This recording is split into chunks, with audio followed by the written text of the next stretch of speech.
Hi parents, we are moving on to middle paragraphs, which I'm sorry the video came late, but because they've already come home with some practice, but at least it's now or never, and you have a way of double checking them now. So let's talk about the initial structure of how they were taught how to write a middle paragraph. If you take a look up here, and I'll take pictures of these since they're kind of far away and I'll post them later.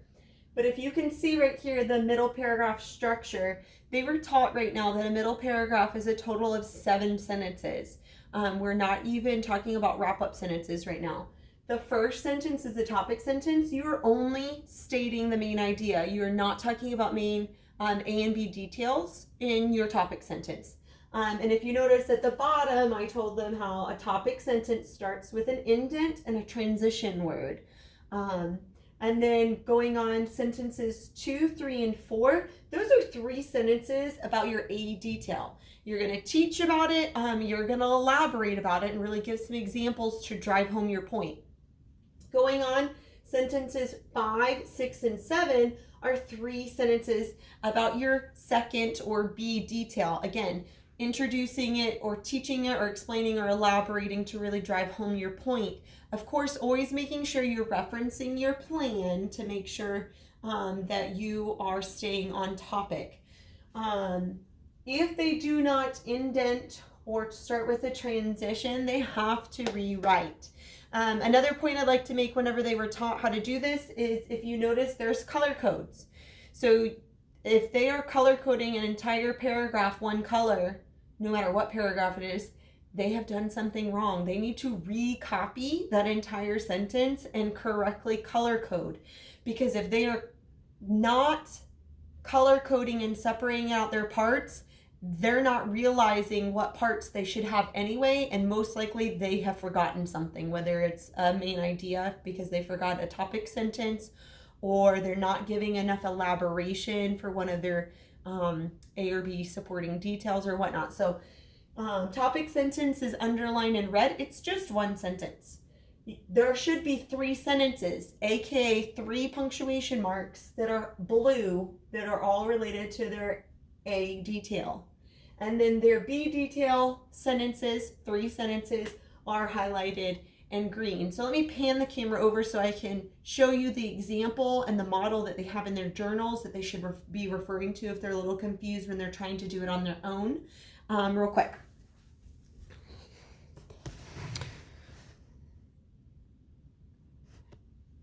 Let me zoom out just a little bit. Okay, so here's what an example looks like, and this is how they were taught.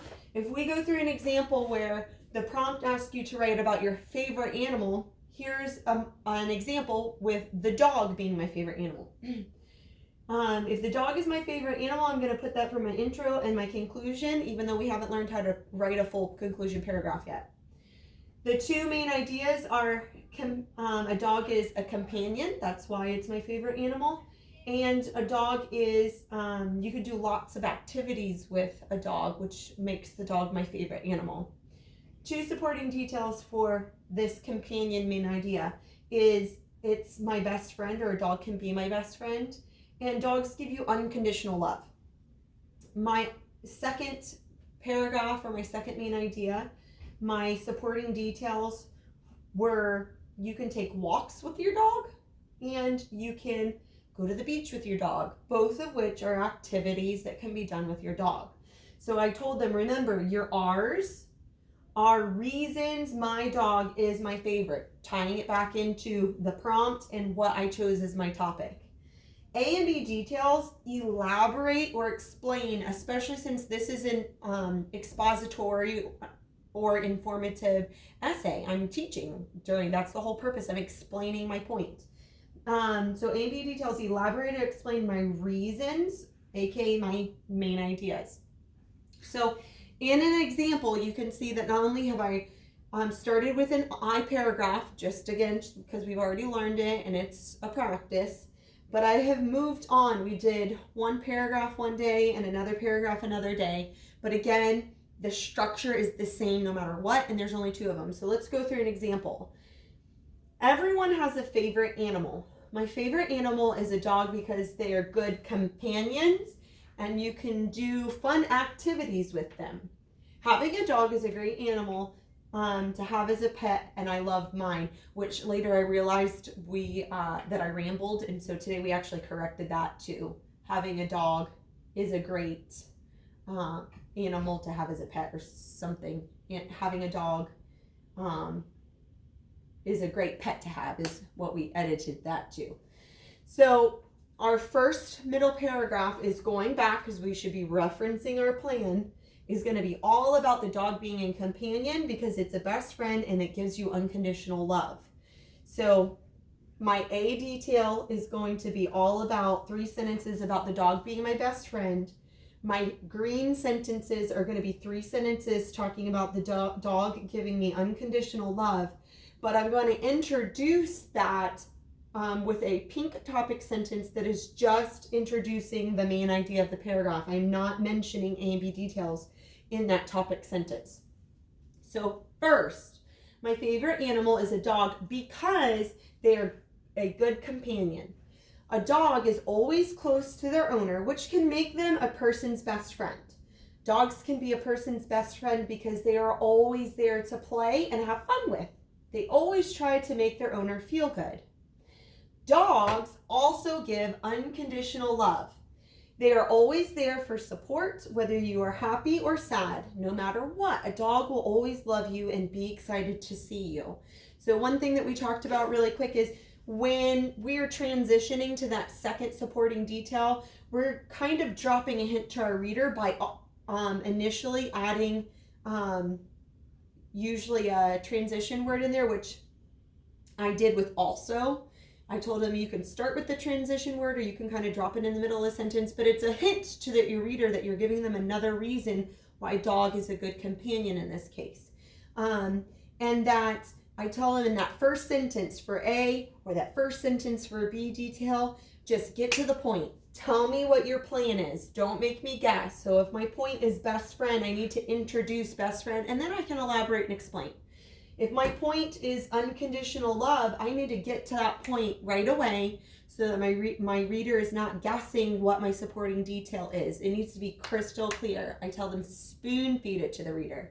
And then I can do with my second and third sentence, I can go on and elaborate or explain and go into a little bit detail. But I don't want to beat around the bush or be and not use those key words and make people piece it together. So just get to the point. Dogs always give unconditional love, and then give me my details later. Okay, going on to paragraph 2, which I told him, now I need to reference my plan. I'm talking about activities that I can do with my dog now. And my blue supporting details are all going to be about walks. I do not want to mention the beach during that. So we're not walking on the beach. We're not combining them. I'm going to stick to walks other places other than the beach. And then my green supporting details, my 3 last sentences, are going to be taking my dog to the beach. So, secondly, my favorite animal is a dog because you can do so many activities with your dog.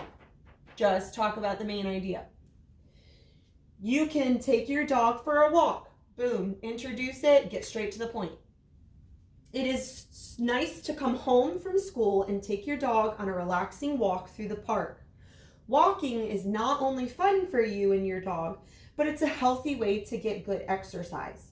Another way to have fun with your dog is to take it to the beach. This way you can play fetch in the sand or go swimming, one of my dog's favorite activities. Your dog can also meet and play with other dogs at the beach. And we kind of talked about this when I said, would it be appropriate for me to talk about me going to the beach and me meeting people?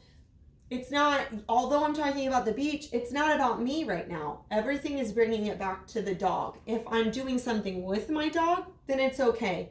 But sometimes we see students that go, I was talking about the beach. I was at the beach, I was sunbathing, I was swimming.